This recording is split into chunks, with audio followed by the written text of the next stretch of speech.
Bruce Lee died in 1973, he left behind an unquestioned legacy in his films. But beyond his films, there is another legacy, in his martial art, Jeet Kune Do. This is not a movie on Bruce Lee. It is the first and only training film on Jeet Kune Do by Bruce Lee himself. To compile this film, we have had the complete cooperation of the Bruce Lee estate, enabling us to draw, for the first time, from Bruce Lee's private training films and videos, as well as his audio records and his own training and research notes. The film is narrated by Bruce Lee, with additional input from his son Brandon Lee and from Dan Inosanto, the man Bruce chose to carry on his Jeet Kune Do.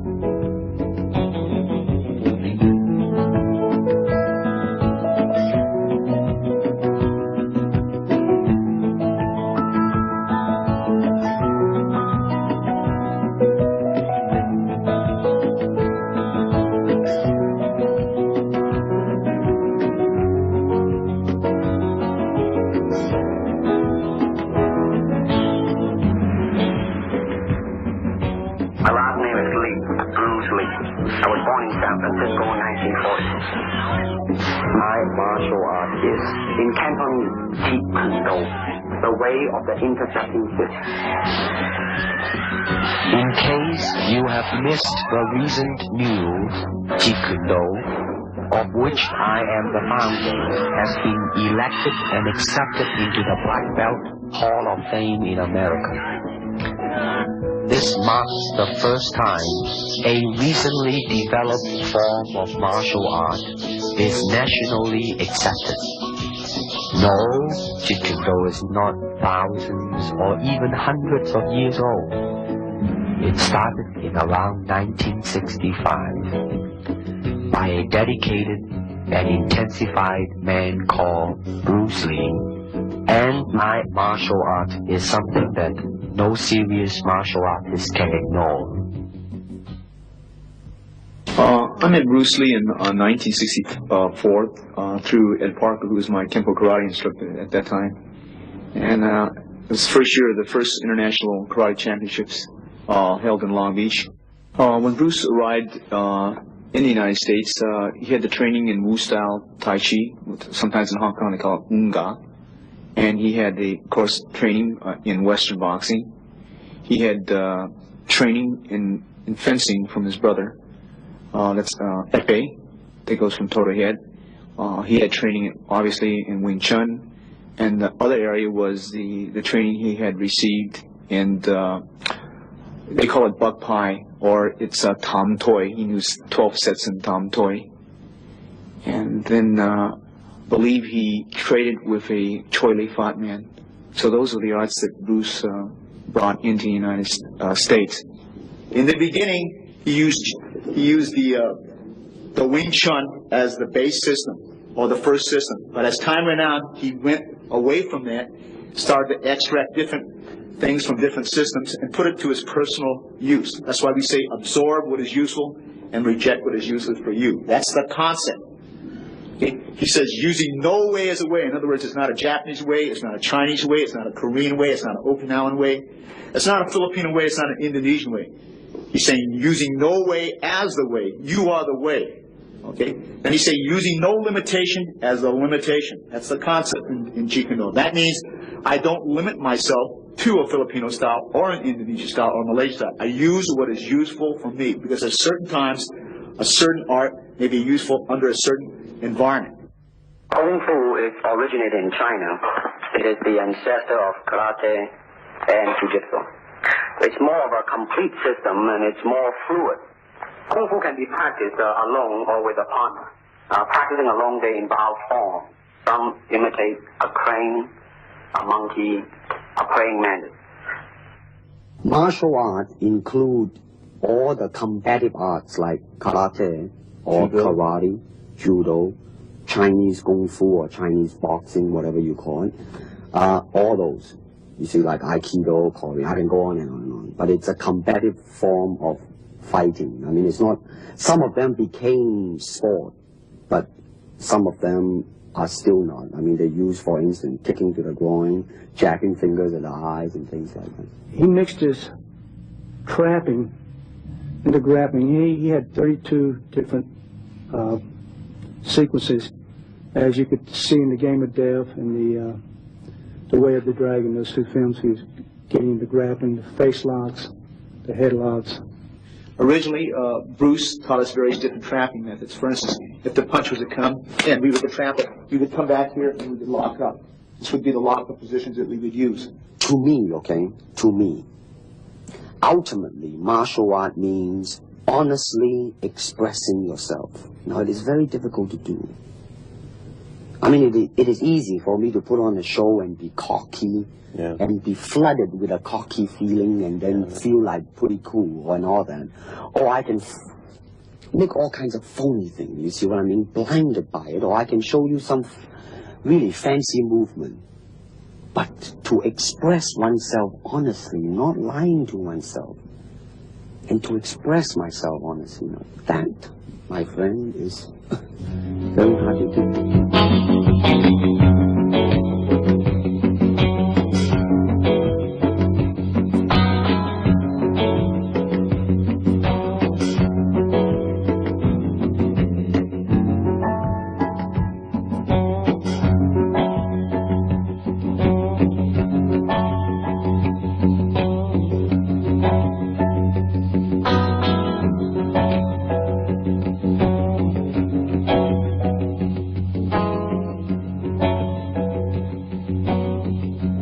Seems the big boss, there seems to be a wave, a hot wave in fact, of finding another Bruce Lee among all types of people, particularly martial artists, ranging from karate man, hapkido man, judo man, etc., etc.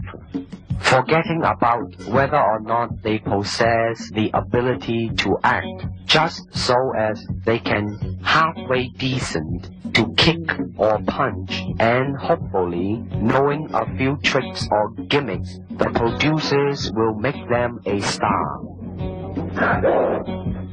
Now let's stop about here. Is it that simple to become a star? Well, I can assure you it's not that simple. Also, I can tell you that as more Bruce Lee's films are shown, the audience will soon realize not only in acting ability, but in physical skill as well, they will see the difference. For example, in The Way of the Dragon, my skill is matched with an American champion, Chuck Norris, who happens to be a 7-time winner of both the All-American Open and World Karate Championship as well. Then there is Bob Wall, the 1970 heavyweight karate champion, plus Wang Yanjik, the 7th-degree Hapkido expert, which some audience have seen him in the film called Hapkido.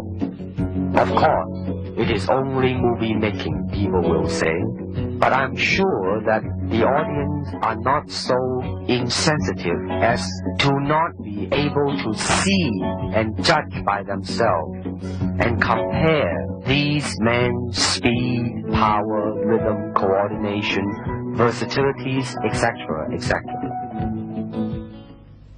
I started training with my dad really as soon as I could walk. I mean, my dad was a really diligent trainer. He always had people over at the house practicing.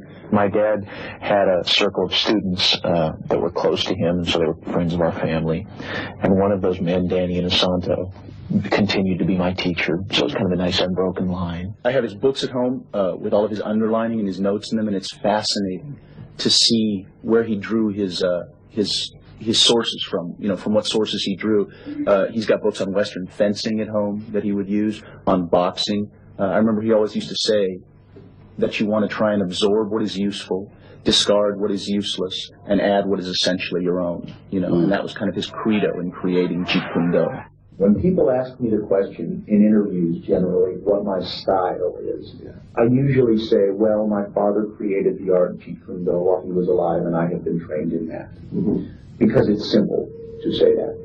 However, I actually truly feel that it's a little bit too simple to say that. Because Jeet Kune Do was my father's very personal expression of the martial arts. He intended to kill a lot of sacred cows. So I always feel a little bit silly saying that I've practiced Jeet Kune Do, although I certainly have been trained in it. It would be more accurate to say that I practice my own interpretation of Jeet Kune Do, just as, frankly, everyone who practices Jeet Kune Do does, because that's what it was intended to be. Danny, my Sifu, always talks about teaching Jeet Kune Do concepts. In other words, teaching someone the concepts, a certain way of thinking behind the martial arts, as opposed to teaching them techniques. To me, that kind of illustrates the difference between giving someone a fish and teaching them how to fish. You know that old story, right? You can teach someone a certain block, and then they have that block. Or you can teach someone the concept that lies behind such a block, and then you have given them an entire area of thinking that they can grow and evolve in themselves. They can say, gee, so if that's the concept, then you could probably also do this, right? Yeah. And that's, I think, a lot of what lies behind Jeet Kune Do, and that is then dedicated to creating a really creative, free-form martial artist. You see, actually, I do not teach, karate because I do not believe in styles anymore. I mean, I do not believe that there is such thing as like Chinese way of fighting or the Japanese way of fighting or whatever way of fighting, because unless human beings have 3 arms and 4 legs, we will have a different form of fighting. But basically, we have only 2 hands and 2 feet. Unless we have other group of beings on Earth that are structurally different from us, then there might be a different style of fight.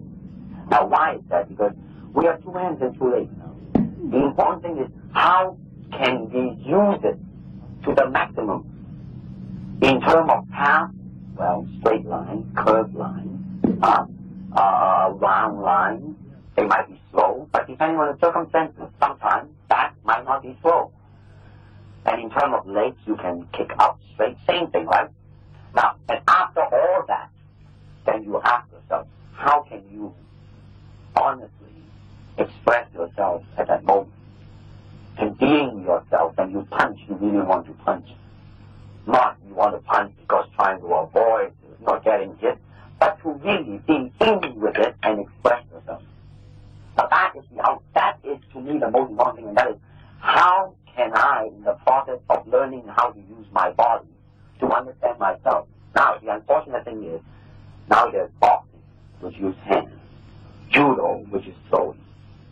I'm not putting them down on you, but I'm saying one thing that is the bad thing, and that is, because of style, people are separated. They are not united together, because styles became law. But the original founder of the style started out with hypotheses. But now it has become the gospel truth. And people that go into it, man, became the product of that. It doesn't matter how you are, who you are, how you are structured, how you are built, how you are made. It doesn't matter. You just go in there and be that product. And that, to me, is not right. So styles tends to not only separate men, because they have their own doctrines, and then the doctrine became the gospel truth, that you cannot change, But if you do not have style, if you just say, well, here I am, as a human being, how can I express myself? Totally and completely. Now, that way, you won't create a style, because style is a crystallization, that way, it's a process of continuing growth. First, we use the feet. And then we use the elbow. In fighting, there is a finger jab, there is a punch, there is a back fist, and the side kick. It depends on where you hit and what weapon you will be using. I can use my longest weapon, my thigh kick, against the nearest target, your kneecap. This can be compared to your left jab in boxing, except it's much more damaging. You name it, man. You use it all. You have to, you see, because, I mean, that is the expression of the human body. I mean, everything. I mean, not just the hand. And when you're talking about combat, well, I mean, if it is a sport, now you're talking about something else. You have regulations, you have rules. But when you're talking about fighting, as it is, with no rules, real fighting. Well, then, baby, you better train every part of your body. A good martial artist is like water. Why? Because water is insubstantial. By that I mean you cannot grasp hold of it. You cannot punch it and hurt it. So be soft like water and flexible.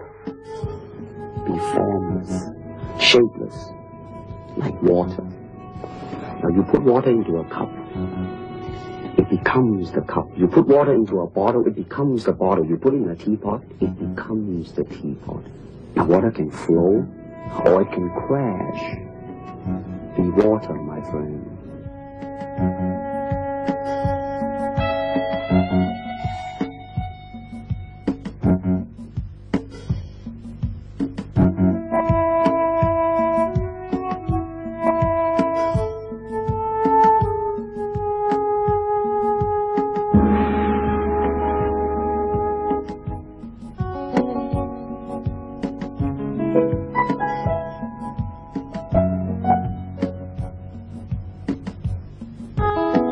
How can I maintain lightning speed without sacrificing tremendous punching power?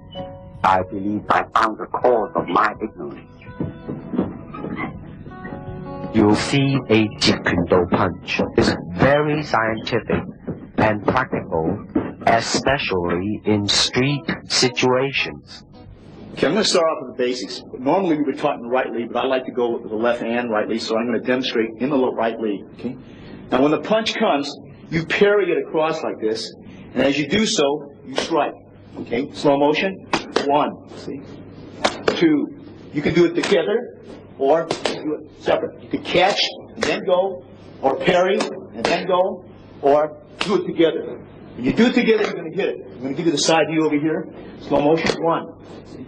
That's slipping on the outside, slipping on the outside. We do a lot of drills, as I said, we incorporate from many different systems. Okay, so the first basic is to slip and hit. Again, in slow motion, slip and hit. Okay, slip and hit, slip and hit. Now, as they punch, I'm going to slip inside and hit. Slow motion, slip, inside and hit, slip, inside and hit. Now you can do it together, or you can parry slightly a hit of your cross this way, or you slip and hit on the opposite side together. Okay? Okay, that's your basics. Okay. Let me illustrate this over. As the focus look comes out from your trainer, I want you to slip, cross, hook, cross. Slow again. Parry, cross, hook, cross. These are the basic drills that we were taught to follow up. They can be found in Western boxing. They can be found in Filipino boxing. This one here, when you slip, you cross, you hook, you cross. However, you can slip first, then hook, then cross, then hook. Again, slip, hook, cross, hook. We can also, when they jab, parry this hand, cross it here. When they move back, you cross, you hook, you cross. Again, slip, cross, cross, hook, cross. Again, slip, cross, hook, cross. Last time. Slip, okay, cross, hook, cross. Okay, that's your basics. That was just an arm movement, watch now. You see, it was only arm and shoulder. Shoulder was kind of tense too. No, definitely, it's a tense thing. Later on, you will, check the different. Now, the feet was involved a little bit just now. It was fine. Shoulders too tight. Notice that in the beginning, when I say that you just involve only arm and shoulder. Now, your hand, the last time when I saw you was very, very good and fast. Now let's see if this can do. Now that, let me see another one. You got to involve your feet a little bit more. You see? Hand and feet. Got a hand and feet. Oh, pretty good. Now watch, I think that when I attack you in a reactionary type of a thing that tightening on the shoulder, now watch now, you. Watch when I try to attack you. I think when you react to it, you know, then you just do not tense yourself too much, you know. You just then react and just boom, go into it.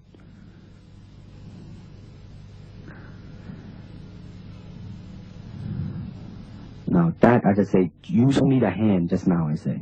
Now boom! You see, when you move your hand and feet, boy, it makes a world of difference. You see, now, you should be a little bit more relaxed. Again, aha! It's getting there, my friend.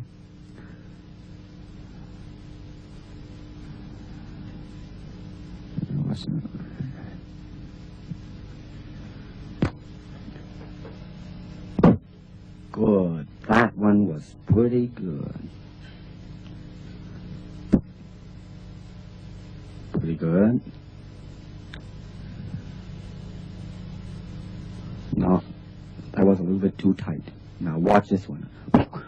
Good. Now that could be used in film. Here we go.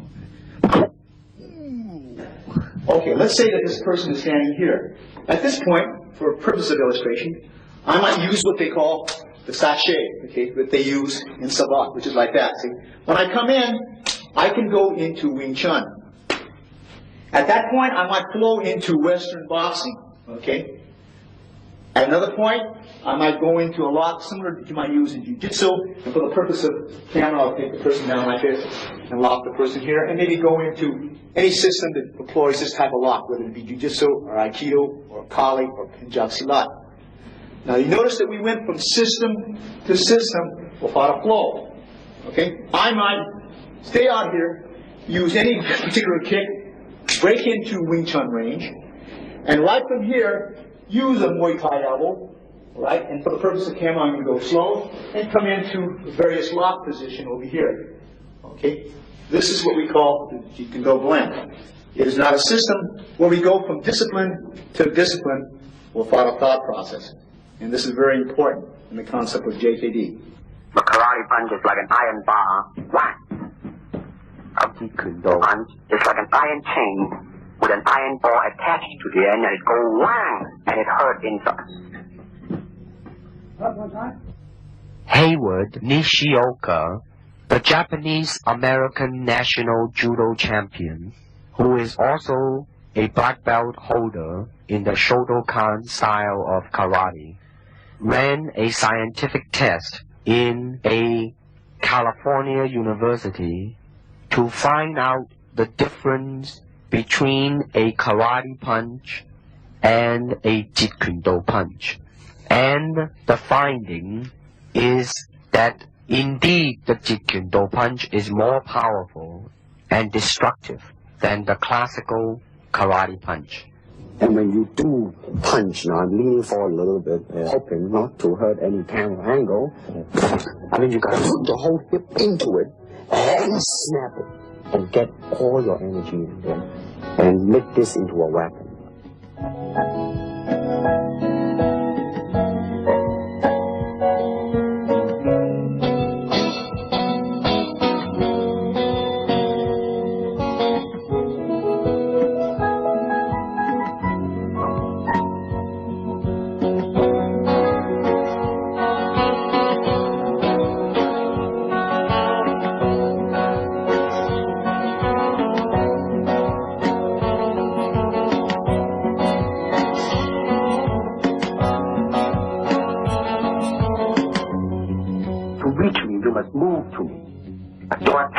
An opportunity to intercept you. Don't charge him blindly. In combat, distance is a continually shifting relationship, depending on the speed, agility, and control of both fighters. It is a constant, rapid shifting of ground, seeking the slightest closing, which will greatly increase the chances of hitting the opponent. Okay, so I'm going to start off first with the footwork system, because this is the mobility system or the transportation system. or the system of delivery, okay? Traditionally, when he started off in 1964, when he taught me, you raise the left heel up, this thing is pointed in, and this is what he referred to as the Baijong stance, like this, okay? So I'm going to start off first with the basic footwork. This is a step and slide shuffle, step aside back. Okay, so this is the first two. Advance, retreat, move to the right, and move to the left. In the beginning of those earlier years, in 1964, they always went with the right lead. But as time went on, we decided to go both left and right lead. So we again practiced our footwork with the advance, retreat, move to the left, move to the right. Then we advance and retreat in one motion, and we retreat and advance. Double advance, double retreat, double left, and double right. This should be also done on the right lead, as I'm doing here very slowly, okay, and switching over as so, okay. The basic footwork which we use, okay. This method here, he taught us also, is slide step. And slide step advance. So you slide the step, then you take a step out. Slide, and then step, slide and step, slide and step. And left lead, it will look something like this. Slide and step back, slide and step back. Then you have something that looks like your step and slide shuffle, but it's not. That's what they call a push shuffle. You push off, and you push back. Rather than take a step here and slide, you push, and you push back. This is what we refer to as the push shuffle on the right lead. Then you learn it on the left lead, push shuffle, push shuffle, push shuffle, push shuffle. Okay, after that he taught us the circle. The circle we learned the quarter turn, which means I'm going to turn as if your opponent is here, we move. As if your opponent turns that way, you move, okay? Turns this way, we move. Turns this way, we move. Now your opponent's circling this way, so we move. So we learn to circle around like this. He circles this way, we move. Circles this way, we move. We do this again in the right lead also. Okay, so the man is circling this way, we move. Circles this way, we move. Circles this way, we move. Circles this way, we move. Circles this way, we move. Then we reverse it. This way, your opponent's moving, so you just move laterally, move around, moving around, okay? All right, this is your transport system that we use, or what they call the delivery system. This is on combination kicking. Now you will notice a difference. In the beginning, you tend to over-chasing yourself. In other words, you're covering too much distance. Therefore, when you kick, then your center of gravity is moving forward too much, and the form in kicking is greatly affected. Now, the reason you're going back because your body was leaning too much back. Now, that's what is called a commitment kick. I mean, when you try to go through something, when you're trying to really kick to hurt, then you would lean back, but you won't do it in a combination kicking. Boom. No, you see, you're rushing yourself there. I mean, you should really, in the beginning, just take your time and just go boom, and boom, and now, you see, you're still, it's not so much on the physical, mentally you are chasing yourself out, Now, watch this now. In slow motion, bum and bum. But you see, the body line is always there instead of overreaching, you know what I mean? You kind of rest back, but as you progress on, though. Here we go. 1 and 2, just easily, you know what I mean? Here we go. And 1, that's good. 2, and then once you get that, then you go into the kicking form, make sure that it is right, and 2 and 3. Now you are more in control now. You are more thinking of 1, 2, 3. And don't just, think of 3 already. That's even better now. Now there is snap at the end in this one too. The other one, you are just, doing a form and a boom and a boom and a boom. You see, all you need to do is just really snap the leg and just step and slide into it. Boom and a boom and a boom. That's right. Good. Now you're not overchasing yourself. Now you're pacing yourself right. Here we go. 1 and 2 and 3. Good.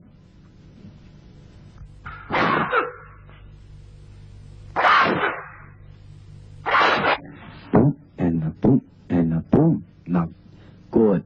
Now the last one, though, you were a little bit off balance, but there was definitely a boom, boom, boom in there, you know. Here we go. Kick, boom and a boom.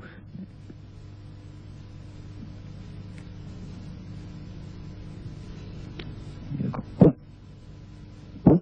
You gotta bring the leg back quick. You see, you let it dangle out there too long. Gotta bring it back. You gotta bring it back. You gotta bring it back. And go boom and boom. You see now? You see how you just boom and then you lay it out there, but without bringing it back as soon as you can. Now watch this again now. Boom, boom, boom. You know, you should go boom, back, boom, back. You know what I mean?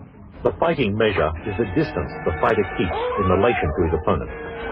It is such that he cannot be hit unless his opponent lunges fully at him.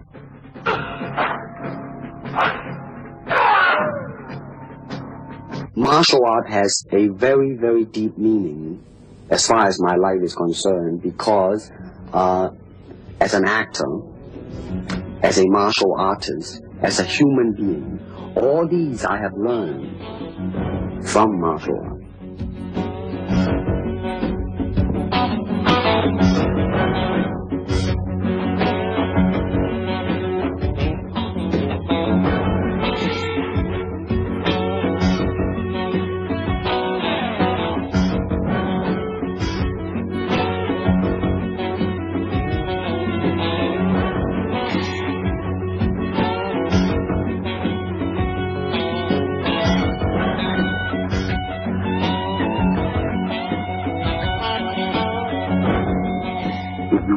Train punching, then punch.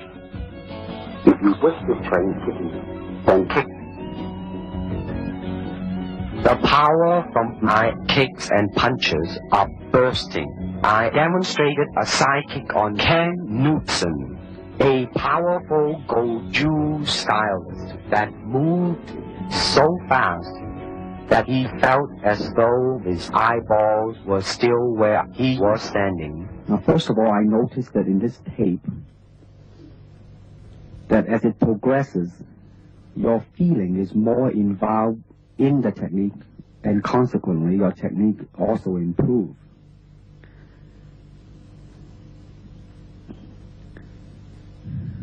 Now, the foot at the ending position in impact is kind of dangling a little bit.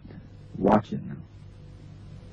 Right? I mean, it's not a definite, substantial, straight line directed at it and, you know, hit it square and then come back. Good. Now, that was a pretty good reaction.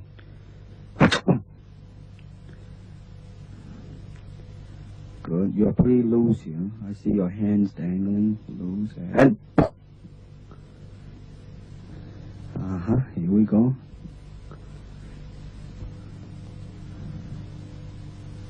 One more time.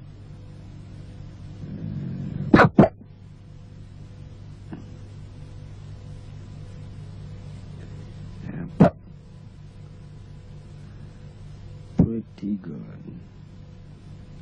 Now that was really quick too, you know. Did you notice that?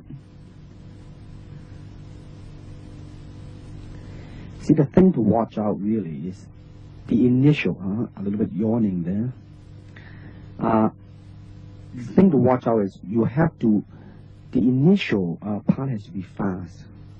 But also that when you finish the technique, you gotta bring it back fast too. So in other words, you gotta be fast from beginning to end.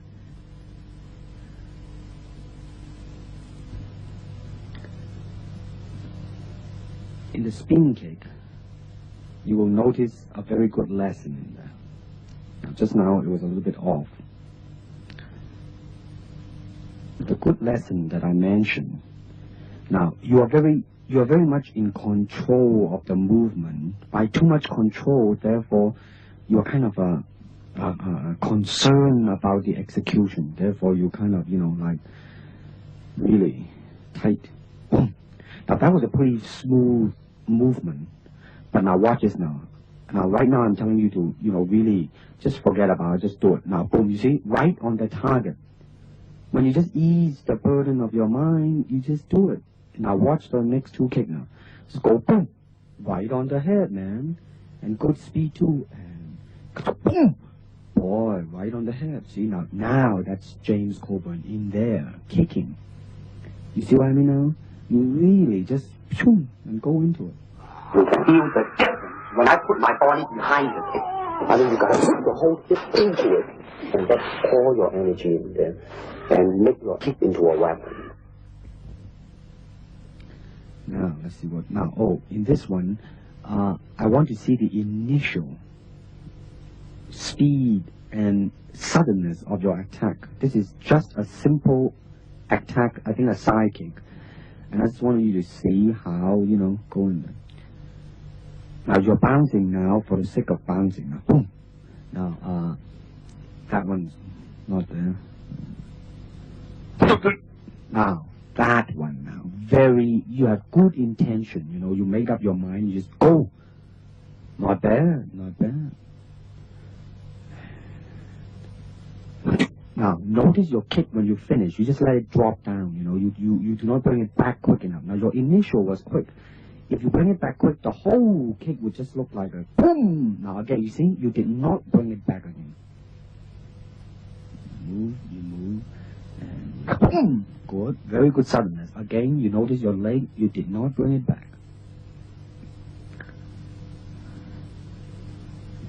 Boom. Good. Now, I really like the suddenness, of your... Maybe just a little step there, but it's... Listen, man, it passed. Boom. Now, you see, you're moving your leg, but your shoulder is a little bit... Now, that was pretty good. That was pretty good. Your shoulder may be a little bit tense. The upper body and the lower body has to be united. Now, you see now, I don't think we mentioned this because your leg was... You see, you let it stay and then back. Now, see, I really, definitely, your initial move has, really improved. Really improved. Relax that and move and... 1 degree! Now, that was good. That was good.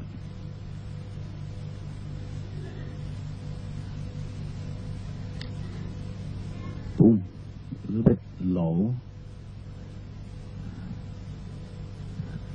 Boom! Good. Now, this is the flexibility now. Now, I want you to watch your left leg, with a stationary leg. Now, watch the stationary leg one out. The first one, you didn't make it. Now, the second one, you did. Now, watch this now. Watch it. Boom! You see how it really straightened out and you let all the weight rest on the heel and it just reach easily. Now, this is the side kick going over. Now, listen to this now. I like your very good natural feeling on the first one, though the kick was not too good. I mean, you see how it just really, very smoothly it go up there. Now, the second one, you want to control your foot position a little bit. Maybe you're too much control in there. Watch it. You know what I mean? Make it not as natural as the first one. Boom. Mm-hmm.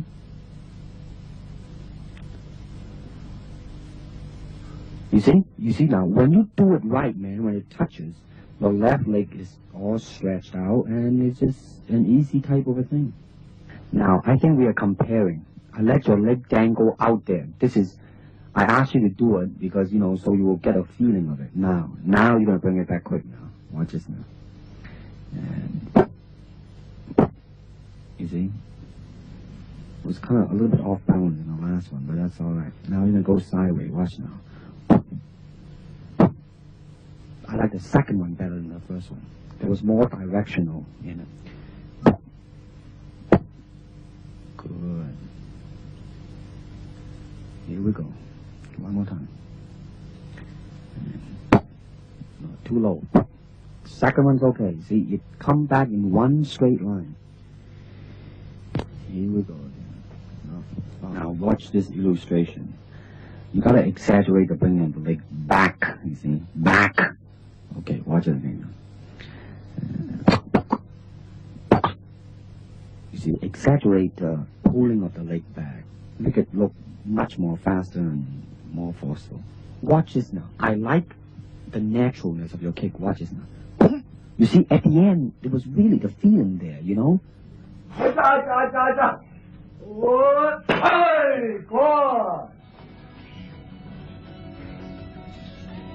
the back something of the guy. Hey, good. Nice one.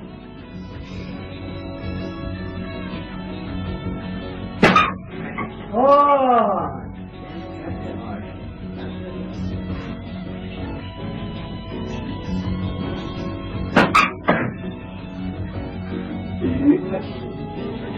One more. One more.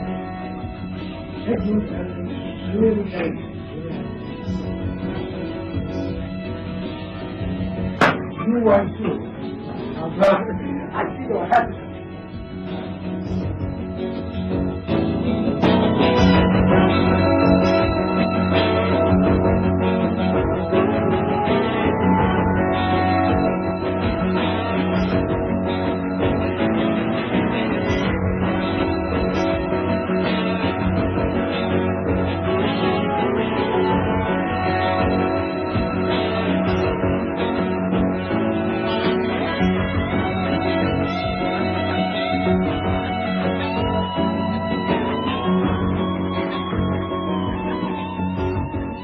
How can I be very so well coordinated? That means you have to be an athlete. That means you got to have jogging and all these basic ingredients, right? Well, my dad made a point at the time that he was training that there were a lot of martial artists who weren't paying enough attention to their instrument, you know, and certainly the instrument of the body is what you're going to be using in your practice of the martial arts. So I think it's very important to keep up the tempo, so to speak.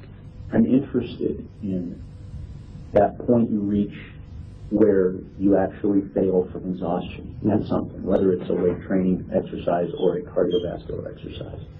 I'm interested in seeing just how much that point is a physical point and how much it's a mental point. And so that's what I do. I jump a lot of rope, I run, I ride a life cycle.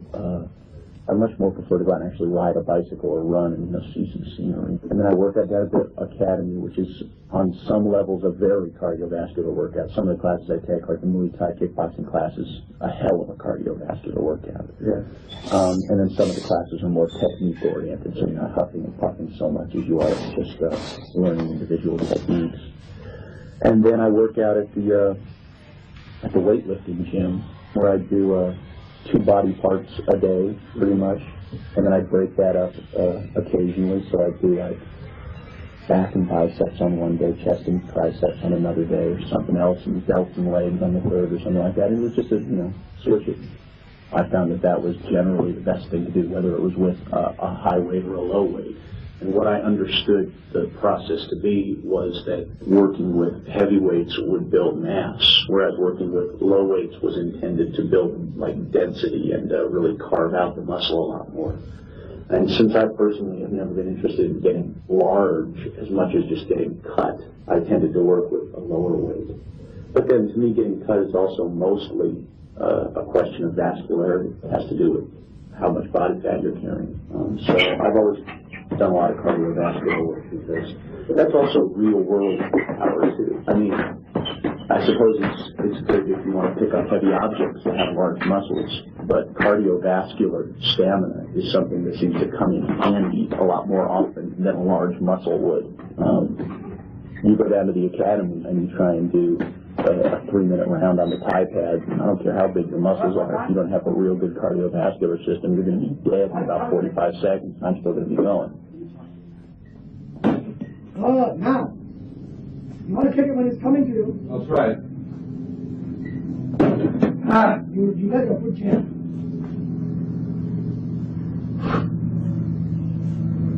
Drive the fucker.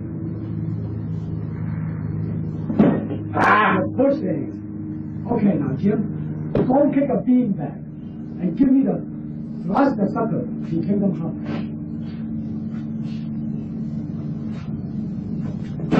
Oh, Baker. Now Jim, face the sucker. Now you are cutting your half now. That's okay. How's that? Beautiful. No, I mean I want you to be half. You're still kicking a little bit off to the side. Kicking directly. Good. Now don't kick it again, but don't turn your body so much when you finish. Try to still face it when you finish. Right? Good. Now kick the sucker when he comes back. Not yet, not yet. During this time period, we used to train because we didn't have any Thai pads, so Sifu Bruce advocated the use of using the football forearm guard, and which we don't use this anymore, but this was very prevalent during that time period. This here is the original punching shield that his own personal punching shield, in fact. This was used as in the Way of the Dragon. If you notice this, he had one part. I had one arm, he had the other arm, and this was used in that picture, Way of the Dragon. This was used in Enter the Dragon. This was actually, its original use was actually used for baton training in Japan, and we just modified it, and we used a special helmet, a boxing headgear we had, and we used it, and this became part of our training, some of the training tools that we used when we used to spar. Literally on television, they had to shoot it, they had to overcrank and shoot it in slow motion because otherwise it just looked like a special effect when he moved. I mean, the man was fast. He was deadly fast. I've really never encountered anyone in all of my training since who was as fast. You can certainly train for speed. I think that training for speed is, number one, it's a genetic factor. Yeah, certainly. There are some people who are just gifted. They are fast naturally. But I think training for speed, on the whole, is a question of muscle memory. Speed in an individual movement is something that, I mean, we're coming down to, thousandths of a second now. You and I, or even if I and some completely untrained person were to stand side by side facing a focus pad, and when a red light blinked, both flick out a jab, I'd probably win by a couple hundredths of a second. But once you're talking about speed with repetition of movements, to be able to go like that, that's muscle memory. An untrained person would be like, they would falter in their movements because they haven't trained their muscles, or they haven't trained their perception as well to be able to react quickly to a variety of different circumstances. Martial art is a combative form of the art of expressing the human body. You have to train yourself into it. I mean, you better train every part of your body, keeping the continuity going, bending, stretching, everything. You just keep it moving. See, the idea is running water never grows stale. So you gotta just keep on flowing.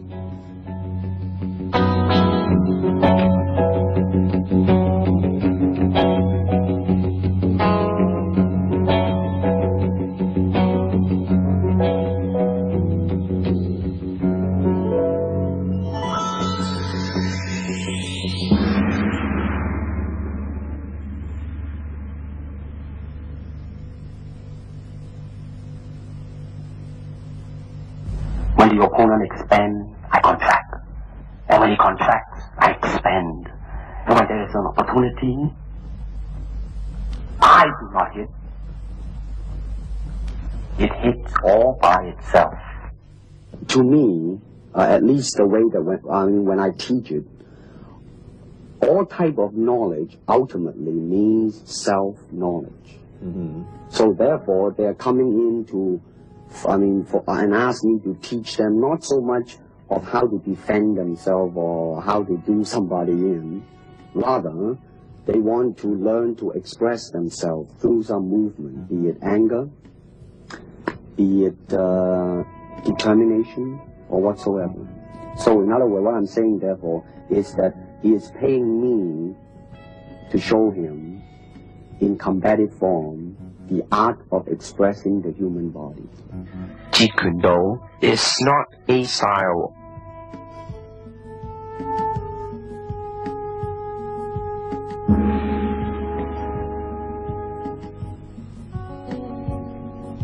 I cannot teach you, only help you to explore yourself, nothing more. Here is the natural instinct, and here is control. You are to combine the two in harmony. Not, if you have one to the extreme, you will be very unscientific. If you have another to the extreme, you become all of a sudden a mechanical man. Now, James Coburn is a peace-loving man. I mean, he's really, really nice. I mean, super mellow and all that. I mean, you know, I mean, now he appreciates the philosophical part of it. Therefore, his understanding of it is deeper than Steve. The martial arts, which are an integral part of my life, come entirely from my father. But the martial arts, I'm completely beholden to my dad for. I mean, he started me in the martial arts when I could walk. He trained me my entire life until he passed away. And then even when I continued my training, it was with one of his students. You know what I want to think of myself? As a human being. Because, I mean, I don't want to sound like, you know, as Confucius. Hey, but under the sky, under the heaven, man, there is but one family. It just so happened, man, that people are different.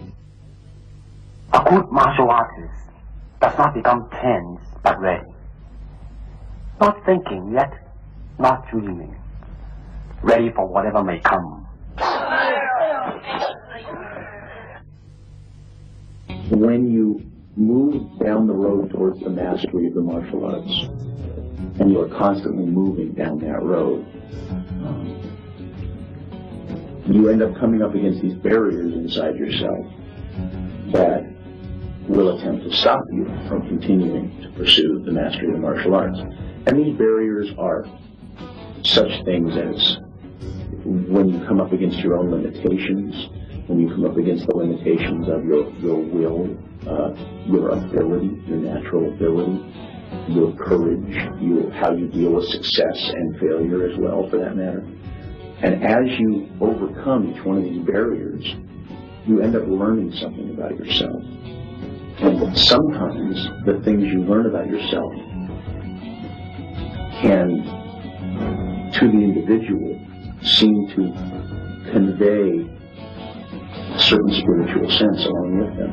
I don't believe in systems, nor in methods. Without system, without method, what to teach? I found the cause of my ignorance.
was the first year of the first international karate championships held in Long Beach, and my job was to make sure that Bruce Lee,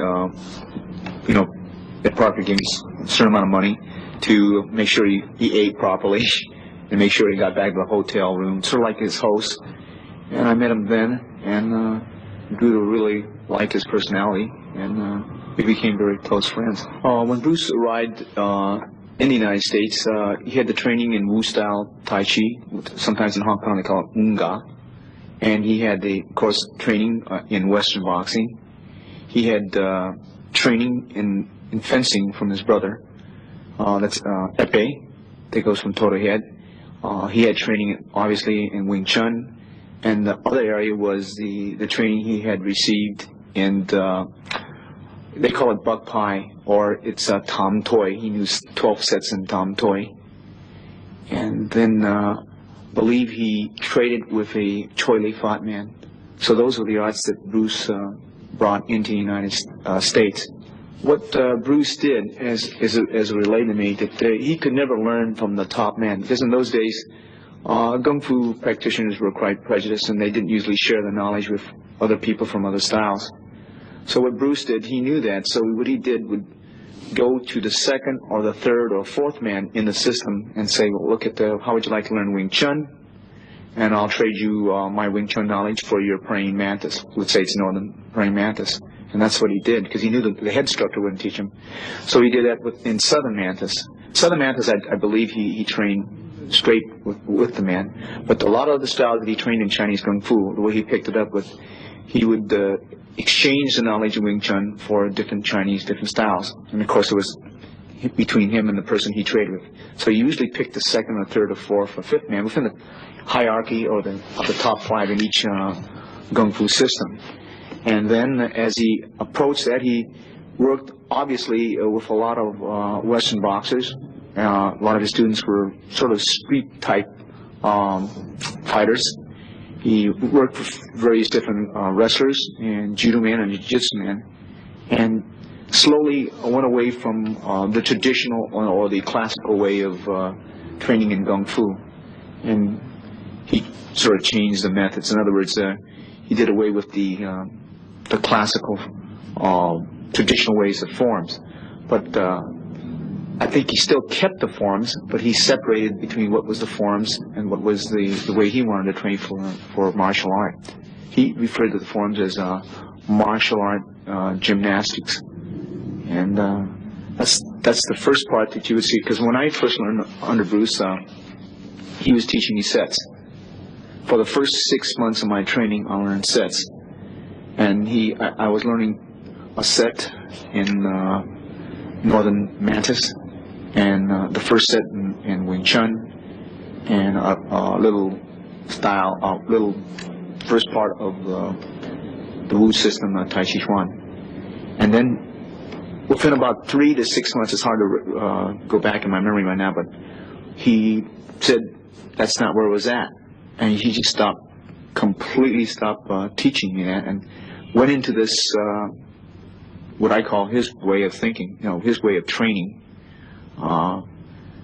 Instead of doing, like in other words, the Wing Chun dummy, for an example, and I think Bruce only knew from 1 to 60, I believe, and he wanted to learn the rest of the Wing Chun dummy. And at that time, he did not know, and I think he went back to Hong Kong and tried to learn it, but somehow reason he could not.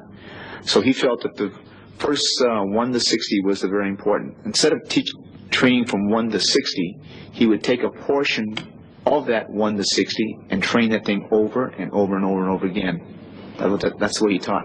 And then he came to a point where he started not even follow the prescribed method on the Wing Chun dummy. He just started to freelance it.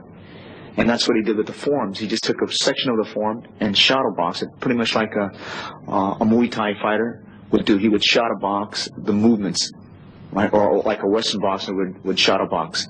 And he would take it out of the form, analyze it, investigate it, and say, no, that's not the way you would actually do it in combat. I'll change it a little bit. And probably, I'm safe to say, he was probably very much criticized during that time period. Absorb what his useful concept is just something that he felt that every individual was different. Therefore, he couldn't really follow his instructor per se. So realizing that you couldn't follow his instructor, he had to find out what worked for him. But of course you have a base system.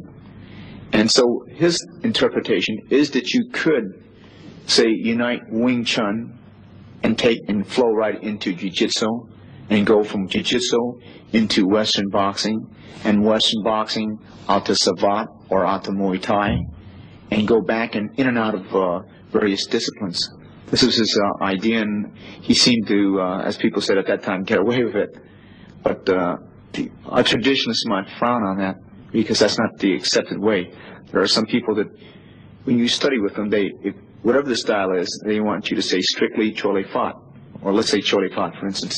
Okay, but his concept was that you didn't have to. You could flow from Chole Fat into Wing Chun if you knew how to do it.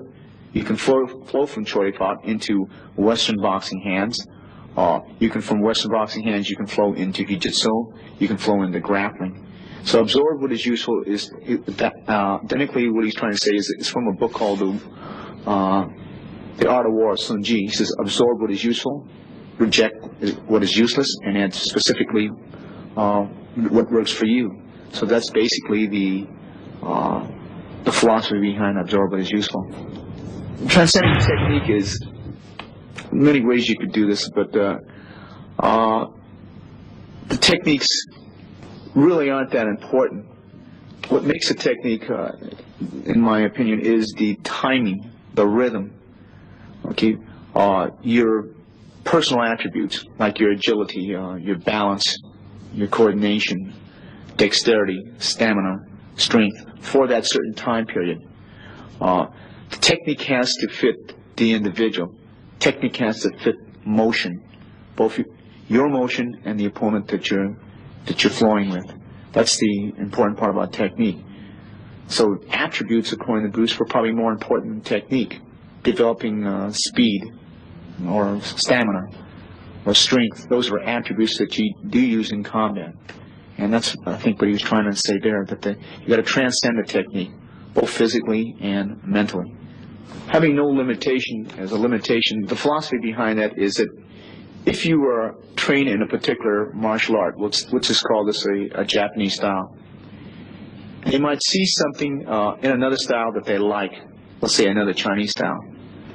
But because of the curriculum, they stay within the boundaries, so therefore it limits what he can use. As having no limitation is your limit, he's using no limit. The boundaries within the Western boxing, let's say that's a boundary because you're boxing, you're strictly using your hands. You're not really using your knee, you're not using your elbow, so it is limited. Wrestling, for the most part, unless it's professional wrestling, you're not allowed to use the elbow, or bite, and gouge. So you're limited because that gives you a kind of a structure to work with. Judo is very, very good art. They throw well, they choke well, they strangle well, they arm bar, they leg bar, but there is no punching, so that's limit. So he's trying to say using no limitation as styles do limit to a certain degree. Who said that to transcend technique, it has to punch, it has to kick. You don't punch, it punches, it kicks, it elbows, it knees, it head smashes. All right? It does everything. It grapples, it locks, it chokes, it strangles. It was the transcending of self. You don't know how you hit. It hit. It hit by itself without even a conscious effort. That's what he's talking about, that the it. So he's transcending the physical. He told me once, well, I don't know if it's true or not, he said that he could see himself, if there was a person he's fighting, that he never fought the battle from here. He fought the battle from here, and he could see himself and the opponent. He says, I says, let me get this straight now. You mean your opponent's here, and you're here, and you're not here watching this guy? He says, yes, I'm watching from here. So he had that saying, and I think it's in one of his sayings, he says, be like a wooden doll. It has no ego. It just moves like a wooden doll because you move. So he can absorb it, like he said, you can observe things better from a third person. Clearly, like it's when I train fighters, I can understand why they couldn't see the opening when they were sparring, right? And why they didn't cover this. But when you get in there, you can't see the opening. You could see it from the third person, and that's what Bruce was saying. He was seeing it.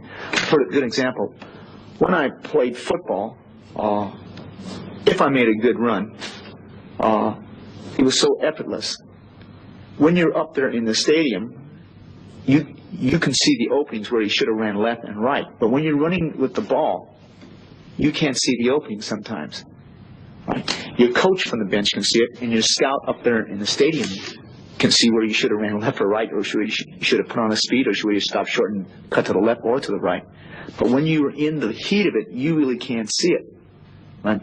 That's what he's saying, that he sees it from a third person. Therefore, he can see the openings. That's why a trainer has to tell his boxer or his fighter when he comes back to the corner, he says, loop with the overhead. He's dropping his hands because sometimes he's so occupied in trying to defeat his opponent, he can't see it because he's not a wooden doll. You have to be formless, as he should tell us. And that's, I think, what he's trying to say. It does it because he's no longer in the body. What Jun Fan was basically, I think its base system was probably Wing Chun, and thrown in with ideas that he picked from Savate, Muay Thai, as he saw it, as he observed, thrown in with various different Kung Fu systems and Western boxing, with Jiu-Jitsu and different things he had learned from different grappling arts from Chin-Ang. And that's the basis of Jun Fan. The liberation of Jun Fan, we get into now what we call Jeet Kune Do. For an example, to expand on what Jeet Kune Do is, Jeet Kune Do is a very personal thing. Therefore, it is not really a product. Rather, it's a process. It's a process of becoming, and you're constantly changing. The only thing you can be sure about time is it's constantly changing, even the ideas. Okay? So Jeet Kune Do, for an example, if I had one student, he might incorporate only 20%, let's say, Western boxing, as another student might really like it, so he'll use 80% Western boxing. Another person might incorporate 100% Muay Thai. Another person might not like the training, so he might incorporate 10. That's strictly up to him. A person might incorporate grappling. Let's say there's three persons. One person might not incorporate any of it. Another person would incorporate maybe 10%. Another person 15%. Another person maybe 80% of it. But what is important, that he is exposed to that particular discipline.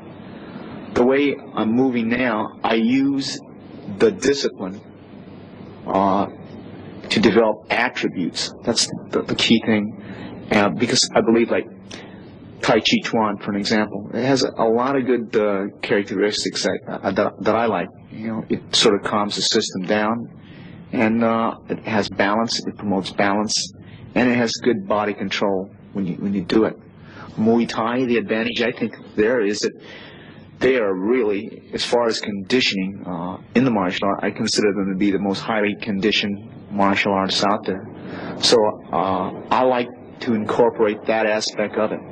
I lead my students to say, well, do they like the training in Muay Thai better than they like the training in Bondo or so on? I allow my students to choose what they like, what they want to do, and what art that they want to gravitate to. And I think this is important.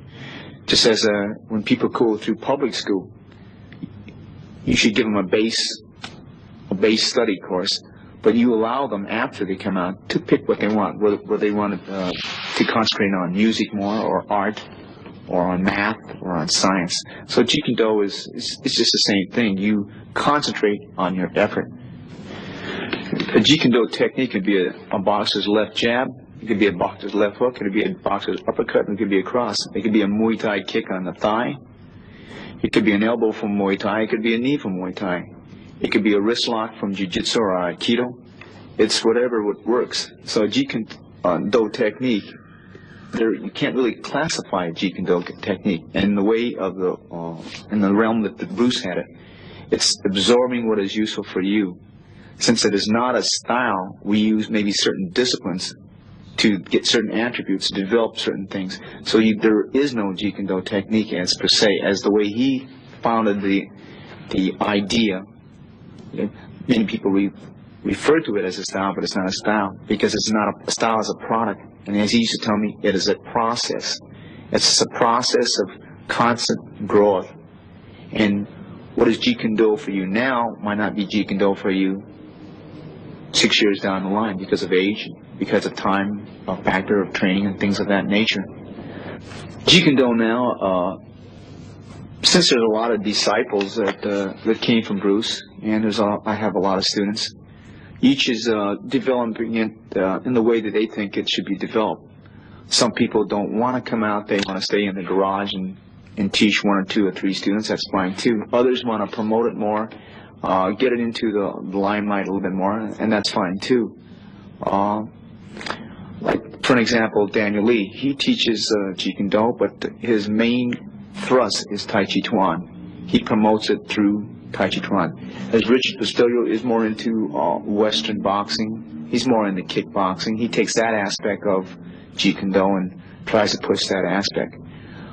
Larry Harsel is more into what we call Filipino Dumog, which is grappling, or Layo, which is another form of Filipino grappling, and mixing in with little Chinese Chin-Ao here and there, and Western wrestling, and some things from Jiu-Jitsu and some things from Aikido that he's integrated for himself.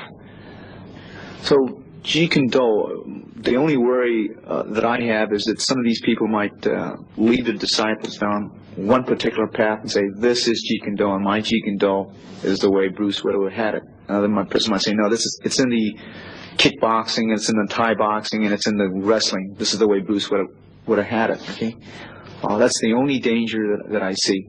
Bruce did hand out certain techniques, but they were used to illustrate a certain point when you might use this at a particular range.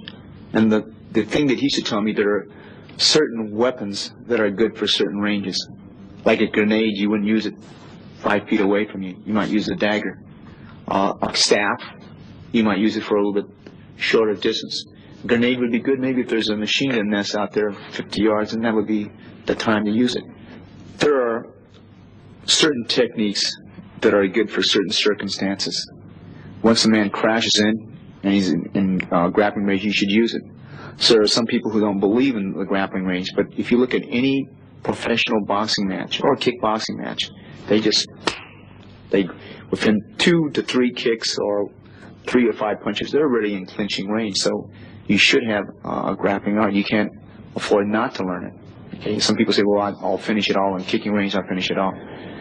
So I guess what I'm trying to say is that every system or discipline has its time and place.